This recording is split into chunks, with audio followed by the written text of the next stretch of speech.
Assalamualaikum warahmatullahi wabarakatuh. Ila hadratin Nabil Mustafa Sayyidina Maulana Muhammad sallallahu alaihi wasallam wa ila hadrati Asy-Syaikh Ibnu Hajar Al-Asqalani wa Syekh Nawawi bin Malam Banteni wa ila jami'i man sabaqana fi hadzal masjid Masjidul Himah wa ila Fatihatul Qariyah Al-Fatihah. A'udzubillahi minasyaitonir rajim. Bismillahirrahmanirrahim. Alhamdulillahirabbil alamin arrahmanirrahim maliki yaumiddin. Iyyaka na'budu wa iyyaka nasta'in. Ihdinas siratal mustaqim siratal ladzina an'amta 'alaihim ghairil maghdubi 'alaihim waladdallin. Amin. Bismillahirrahmanirrahim. Allahumma zidna ilman wa fahman ya kasyifal muskilat. Ikshif anal hujub an wujuhadil ma'ani hatta nattali ala khafiyati hadil muskilat wahfadna minal khata wad dhalam fa anta muwaffiqu kulli amrin wa anta alamul ghuyub innal ladzina astaruna bi ayati llahi tsamanan qalila ulaika la khalaqalam fil akhirah rabbi shrah li sadri wa yassir li amri wa halul 'uqdatam min lisani yafqahu qawli rabbi shrah li sadri wa yassir li amri wa halul 'uqdatam min lisani yafqahu qawli Rabbi syrah li sadri wa yassir amri wahlul 'uqdatam min lisani yafqahu qawli. Bismillahirrahmanirrahim. Wal maqalatu tasiyatu wal isrun. Qala Asyibli. Jadi berkata Waliullah Asyibli. Jadi idza aradta an tasta'nisa billahi fastaukhis min nafsika. Jadi ketika engkau ingin riang gembira atau senang beribadah kepada Allah, maksudnya senang atau beribadah kepada Allah niku ayyaskunu qalbuka ma'allahi wala yang firu minhu. Maksudnya ketika beribadah niku nggih tenang, meskipun banyak kesibukan nggih tetap hati niki tenang, juga tidak terburu-buru atau tidak bermalas-malasan dari beribadah, ya maka hati-hatilah dengan dirimu.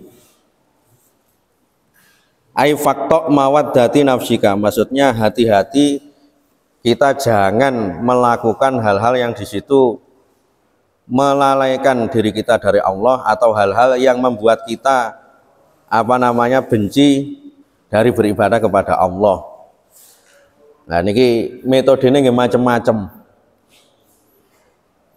Sebagaimana diceritakan para ulama dulu dalam beribadah niku mengedepankan yang namanya al-istiqomah. Jadi dikatakan al-istiqomah khairun min alfi karomah. Jadi istiqomah itu lebih baik daripada 1000 keramat. Maksudnya 1000 keramat sing sifatnya niku keramat sing aneh-aneh sing nulayani adat. Jadi mungkin sekarang diibaratkan keramat niku kan rata-rata diartikan tiang niku saged mumbul, saged ngilang, saged melakukan hal-hal yang di luar nalar. Padahal yang paling baik niku adalah ketika kita bisa beribadah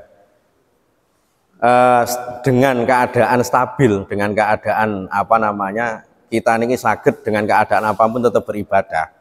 Nah niku dikatakan lebih baik daripada 1000 keramat. Sehingga ada ulama yang mengatakan al-istiqomah hiya ainul karomah, bahwa seorang hamba itu bisa beribadah, bisa ajek, bisa aktif dalam sebuah kebaikan, lah itu adalah bentuk kekeramatan sendiri.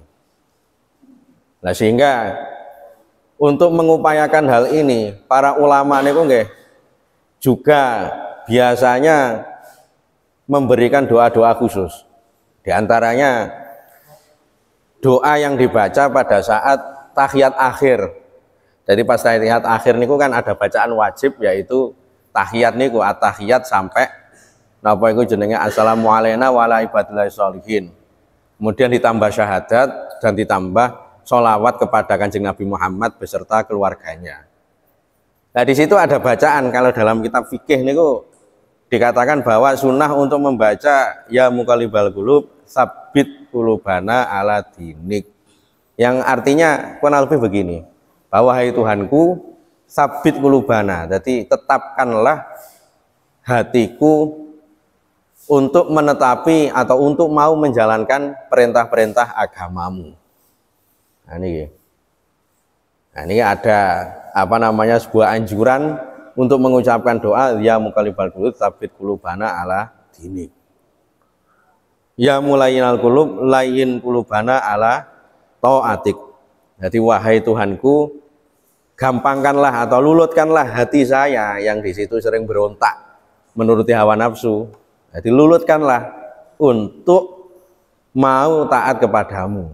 Nah, ini salah satu doa yang biasanya dianjurkan untuk dibaca pada saat tahiyat akhir. Ya kalau tidak bisa dibaca di tahiyat akhir, biasanya enggak para ulama niku pas wayahe napa iki jenenge ba'da maktubah niku enggak ada yang membaca, kemudian diamini bareng-bareng. Nah niku nggih cekap. Jadi napa para ulama dulu ketika beribadah niku nggih mengedepankan istiqomah.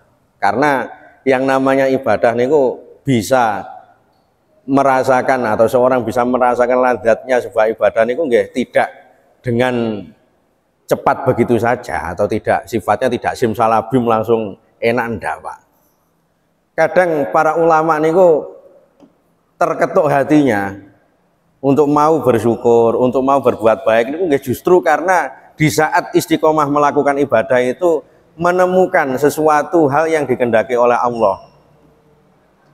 Apa namanya menjadi hatinya itu atau orang yang beribadah itu mendapatkan kesemangatan baru. Kita contohkan bahwa di dalam kitab ini dijelaskan Wali Sibli ini ku dados suila asiblu ba'da mauti an hali fil manam. Jadi ketika Wali Sibli niki yang mengatakan makalah ini wafat, ini ada seorang muridnya yang mimpi bertemu beliau. Faqala qala Allahi ya Abu Bakar, anadri bima ghafartu laka. Jadi apakah engkau tahu kenapa aku mengampuni dosamu? Jadi niki ceritanya Wali Sibli ketika wafat, ini ada seorang muridnya niki yang mahabbah atau yang cinta kepada beliau niki diimpeni. Qultu bisolihi a'mali. Kemudian Wali Sibli mengatakan ya, karena saya diampuni ya sebabnya ngeniku, karena saya berbuat kebaikan. Kemudian kolala, kemudian dijawab oleh apa namanya Allah lah tidak. Qultu bi ikhlasi ubudiyati. Kemudian Wali Sibli mengatakan bi ikhlasi ubudiyati. Karena saya ikhlas. Kolala, Allah mengatakan tidak. Qultu bi haji wa shaumi wa sholati.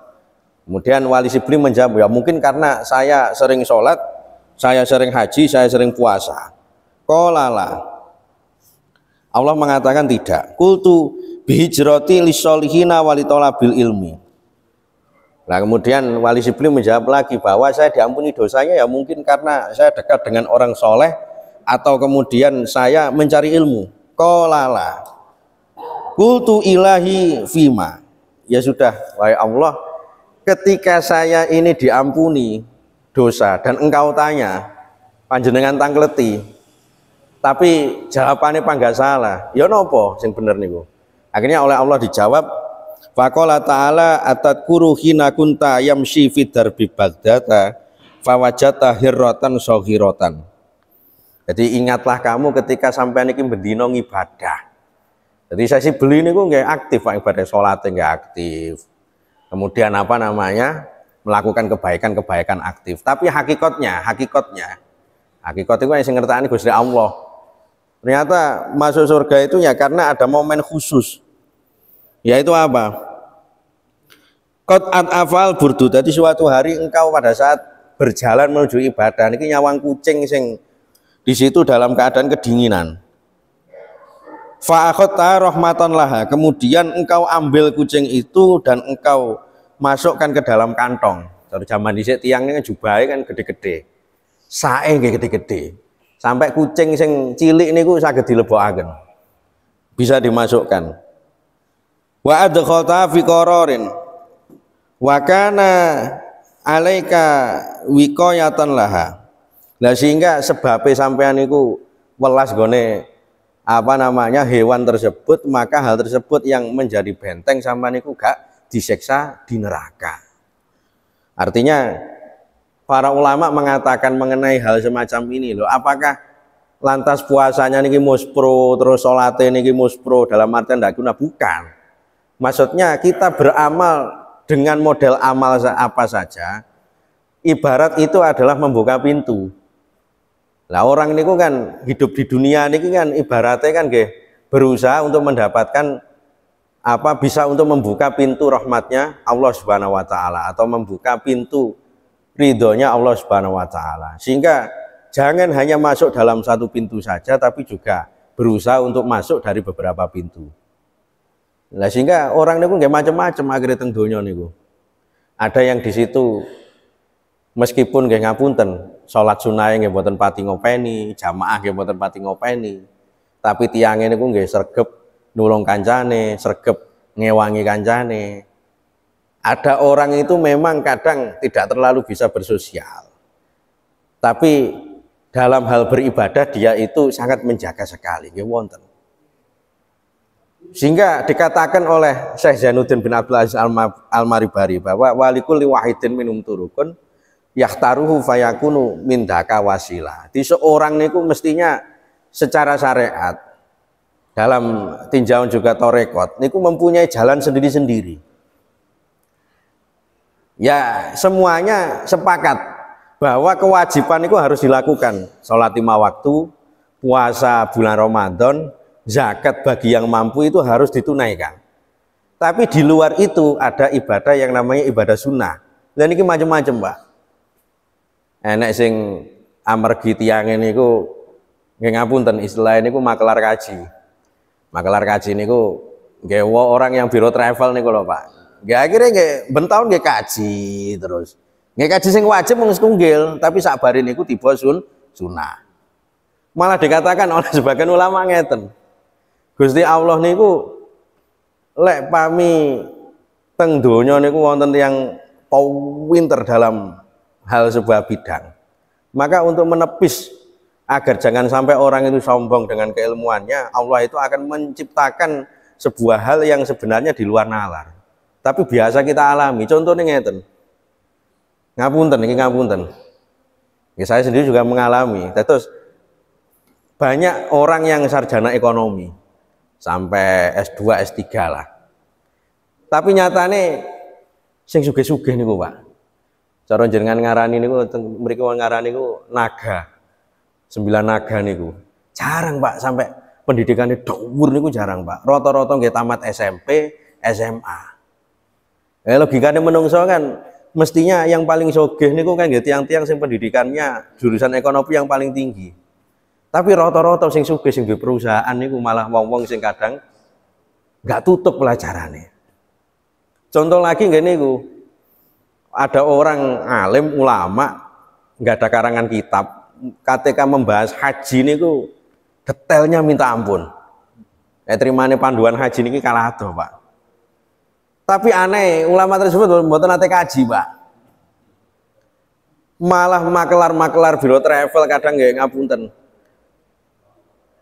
Sing biasane pemahaman agamanya itu ya tidak terlalu apa namanya tinggi, ya sedang-sedang saja malah bentau niku kaji. Contoh malih lah niki sering diceritakan oleh ulama-ulama bahwa sak pinter-pintere atau sak sugih-sugih tiang ketika dia hanya membanggakan haji itu 1 kali semisal masih kalah dengan tukang sapu raudhah atau tukang sapu di Masjidil Haram yang setiap hari dia itu dekat dengan Ka'bah dan dekat dengan makamnya Rasulullah. Nah, maksudnya bagaimana? Ini oleh Allah Subhanahu wa taala hal-hal ini diciptakan supaya orang niku tidak gampang jumawa dengan apa yang dia lakukan atau ibadah yang dia lakukan. Jadi murni karena itu adalah fadl dari Allah Subhanahu wa taala. Nah, sehingga ada orang ulama, orang itu kalau berbangga dengan ibadahnya, semisal saya ini bisa beribadah ziarah mengenai Kanjeng Nabi. Ya pol mentok hanya di luar, Pak. Tapi lihat tukang sapu Masjidil Haram, tukang sapu napa jenenge raudhah makome Kanjeng Nabi niku. Mendinten nggih mlebet, Pak. Sampai bisa membuka pintu makam. Karena apa? Karena ya dia memang profesinya tukang sapu mendinten.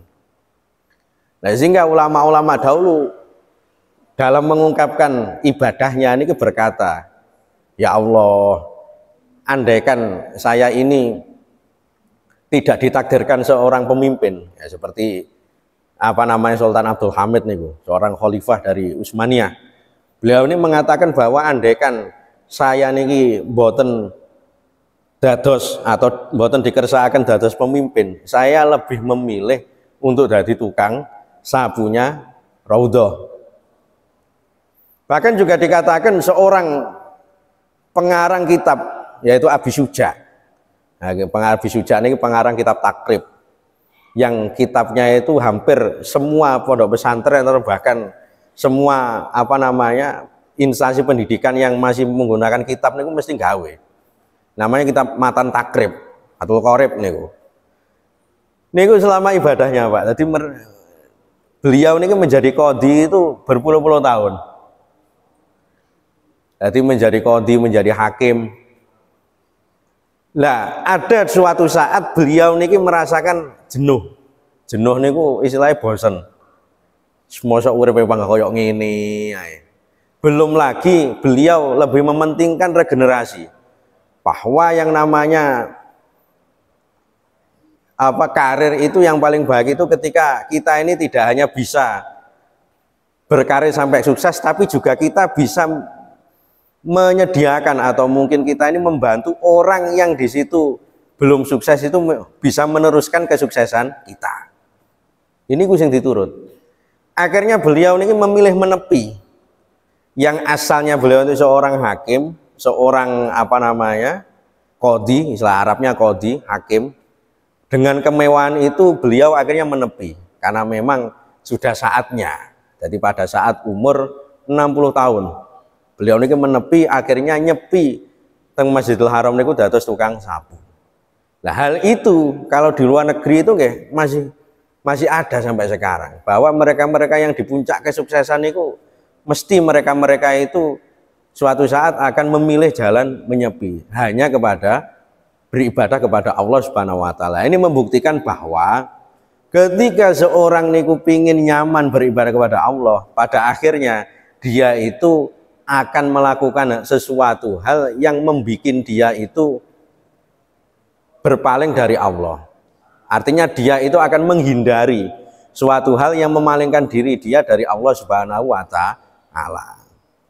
Nah, mulane teng negara niki nggih wonten konsepe tiyang niku ketika menjadi pegawai atau menjadi apa namanya pejabat atau menjadi pembesar itu ada masanya. Istilahnya cara teng mriki pensiun lah. Dalam jabatan duniawi ini kok ada masa pensiunnya. Tapi untuk jabatan akhirat kita menjadi hambanya Allah, kita sholat kepada Allah ini mboten wonten pensiune. Justru pada saat masa pensiun dari jabatan duniawi itu adalah kenikmatan atau waktu yang khusus diberikan Allah supaya kita ini mau mendekat kepada Allah Subhanahu wa taala. Ngene iku pun sunatullah ngoten, Pak. Terus ngoten. Kemudian dikatakan lagi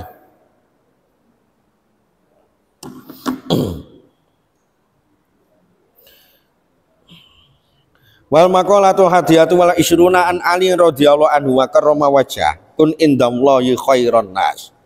Jadi diriwayatkan dari Sayyidina Ali bahwa ketika kita itu berada di hadapan manusia, maka jadilah manusia yang terbaik dalam hal kebaikan. La wakun indan nafsi saron nasi, dan jadilah ketika kita ini menyendiri, ini kita merasa sebagai orang yang amalnya itu paling berkurang atau paling buruk. Nah, apa maksud dari makalah ini? Maksudnya adalah melatih kita agar jangan sampai kita jumawa, jangan sampai kita sombong. Ya ampun ku ale. Lek ibadah ngarepe menungso niku cek semangate, tapi lek ibadah gak nang ngarepe menungso pas wae dhewe niku malese ra karuan. Lah niki sing mboten sae. Sing sae niku nggih imbang mawon, baik di hadapan manusia atau baik di belakang manusia, baik nanti terekspos bahasa sekarang atau tidak niku tetap semangat. Ini ku tanda-tandane wong mukmin sing tenanan niku ngoten, Pak. Mboten napa jenenge angel-angel. Pokok jenengan tandani tenggone awak jenengan ki ambek napa kula. pahami kok semangat ibadahnya tiang niku rasanya kok sami, baik nanti di keadaan banyak orang atau di keadaan sendiri kok sami. Nggih, niki insyaallah niki termasuk orang-orang yang di situ sudah istiqomah atau stabil, yang dianggap sebagai orang yang lebih baik daripada mempunyai 1000 keramat. Terus ngoten. Sehingga para ulama dulu seperti Syekh Abdul Qadir Jailani memberikan sebuah kiat, ketika engkau berhadapan dengan sesama manusia niku untuk menghindari sifat jumawa atau sombong ngeten. Dikatakan jadi qala Sayyidi Asy-Syaikh Abdul Qadir Jailani qadasa sirruhu idza laqita ahadan minan nasi ra'aitul fadlalahu alaika wa taqulu asa ayyakuna indallahi khairan minni wa arfa'u darajatan. Jadi lek aku atau kalau saya ketemu sesama manusia, maka saya mempunyai pikiran bahwa dia itu mempunyai kelebihan yang saya sendiri tidak mempunyainya. Bahkan bisa jadi dia itu di sisi Allah lebih baik daripada saya. Fa in kana saghiran qultu hadza lam yasilaha wa ana qad asaitu fala syakka annahu khairun minni. Begitu juga Syekh Abdul Qadir Jailani ini ketika ketemu anak cilik niki beliau mempunyai perasaan begini, wah penak iki dadi cah cilik iki. Gorong kena taklif, otomatis belum pernah melakukan maksiat. Nah, sementara saya yang hidup sudah bertahun-tahun, sudah berapa dosa yang tidak saya sadari ini saya lakukan. Niki. Kemudian wa in kana kabiran qultu hadza qad abadallaha qabli. Ketika bertemu dengan orang yang lebih tua untuk menghindari jumawa niki Syabul Qadir niki punya perasaan, wah niki tiangnya lebih pengalaman, lebih banyak beribadah daripada saya. Pomo istighfar niku istighfare luweh dirasakne tenan daripada saya.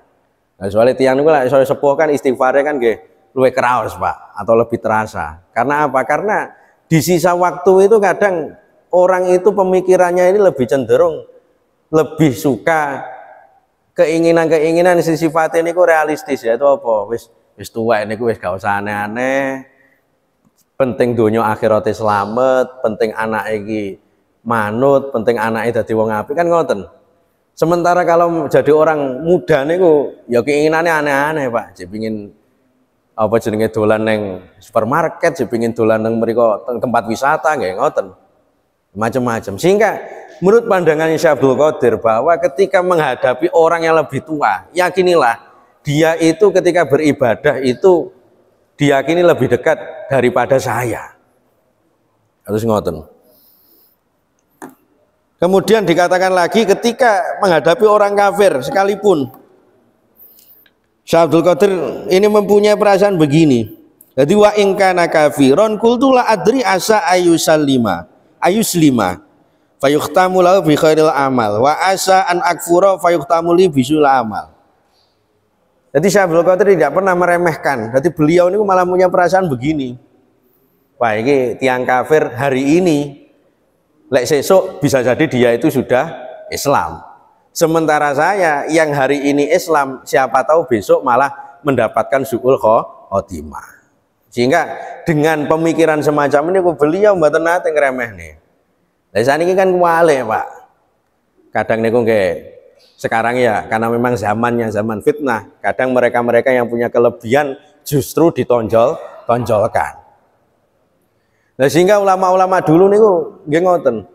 Melakukan hal-hal yang sifatnya itu justru menutupi dirinya sendiri. Contohnya gini para ulama-ulama dulu niku ketika beliau menjabat dengan jabatan tertentu, beliau niki nggih kadang pas wayang mantuk niku, jangan ulama lah, kiai-kiai kita dahulu niku lho Pak.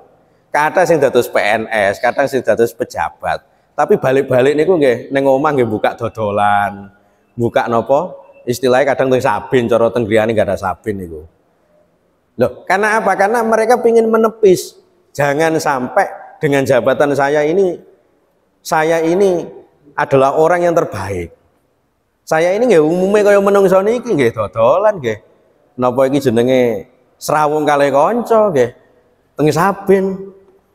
Sehingga para ulama ini merumuskan begini, bahwa wakun indana si rojulan minanas. Jadi lek urip niki sesama manusia ya saumume ae. Rojulan minanas itu jadilah orang itu bagian dari manusia itu. Maksudnya bagaimana? Fa innallaha yakrau ayyara abdau mutamaizan an ghairihi. Karena Allah niku benci dengan hambanya yang di situ ketok nyeleneh. Jadi menampakkan nyele dewe lah, istilah cara Jawa ini nyele dewe. Beda sendiri dari satunya. Sehingga ketika dia itu menciptakan perbedaan, orang sekitarnya itu resah. Ya akhir-akhir kayak saniki. Semestinya orang niku ketika untuk menarik minat orang niku ya cukup kita ajarkan hal-hal yang sifatnya dengan ibadah keseharian. Kiat untuk menghilangkan kesumpekan itu udah cukup. Mboten usah dicerita-ceritani. Saniki kan teng YouTube nang kathah video-video sing nggih ngapunten kadang niku menceritakan enek penjaga gawang neraka barang. Enek sing napa iku jenenge istilahnya niku ketemu widodari. Ya akhirnya tiang-tiang niku sing salate gak pati kopen malah bingung, Pak. Nah ini sudah dikatakan dalam kitab, berarti wakun indallahi rajul, wakun indan nasi rajulan minan. Nah, dadi lek urip sandinge menungso niku nggih saumume ae. Lah ini yang saya katakan kenapa ulama dulu niku beliau niki hidup niku nggih sewajare. Bahkan kadang cara nyawa nggih miris, Pak. Saya contohkan gini iki. Haji Mas Duki Mahfud Rois Am PWNU Jawa Timur niku saderenge sepuhe. Beliau niki ketika dulunya dari PNS, pegawai negeri. Tapi pas wae sore niku janggol, Pak. Janggol niku napa jenenge cara sani Gojek lah. Nge-Grab niku lho, Pak. Sampai suatu hari niku ada seorang jamaahnya niki mergoi. Jadi bengi-bengi beliau niki undangan pengajian. Lah pas wae awan-awan niku sabare tugas dari PNS niku beliau niki lha apa jenenge ngojek napa jenenge janggol niku mikrolet niku lho, Pak. Jar jaman sakniki wis mboten usum. Lah niku jamaah niki kaget lho, lha panjenengan kan dalu kan sing ngisi. Lah nggih lah emangnya kenapa lek ngisi? Lah sapa sing nglarang kula dadi supir iki? Lah apa sampean ngundang aku terus aku terimane supir ya salah sampean, kok gelem-geleme sampean ngundang aku. Ya sampai ngoten, Pak. Artinya apa? Rileks. Wis pokok jabatan niku nggih enggak menghalangi orang niku tetap mencari maisha atau mencari pekerjaan yang halal di sisi Allah Subhanahu wa taala. Artinya ini melatih seorang niku cek mboten gampang jumawa. Nah, orang-orang dulu semacam itu. Jadi kata tiang-tiang sing dados pegawai-pegawai niku nggih teng griyane niku nggih kadang nggih napa mancing teng kali golek iwak. Lho niku tujuannya nopo? Karena mereka mempunyai kiat khusus, jangan sampai kelebihan-kelebihan yang diberikan kepadanya itu justru menjadi belenggu. Istilahnya nggak ada yang ngriwui awake dhewe niku. Kan kadang ada orang niku terbebani dengan jabatan atau terbebani dengan popularitas. Lah niki sing kadang niku dados penyakit. Stres akhirnya, soalnya biasanya uripe mesti nang dukur terus. Lah kiat untuk meminimalisir hal itu apa? Ya ketika kita di rumah ya sediakanlah wahana-wahana yang di situ dihukumi halal tapi nggih saume wong. Sing seneng ngingu iwak, sing seneng mancing nggih mancing. Nah sehingga diri kita niki nggih selain kita ini mendapat keutamaan berupa jabatan, lagi jabatan itu tidak akan membebani diri kita. Pomo disawang niku tibake nggih Mas yo pangkatku iki wis jenderal ritek, tapi ternyata neng omah tahlilan iki yo tiba yo pangkat dadi wong, dalam artian tetap bagian dari orang sekitar yang pada saat mati besok nggih orang-orang sekitar niku sing ngopeni. Nah, niku lho paling penting. Jadi menciptakan perasaan-perasaan jangan sampai jumawa. Wallahu muwaffiq ila aqwamit thoriq. Assalamualaikum warahmatullahi wabarakatuh.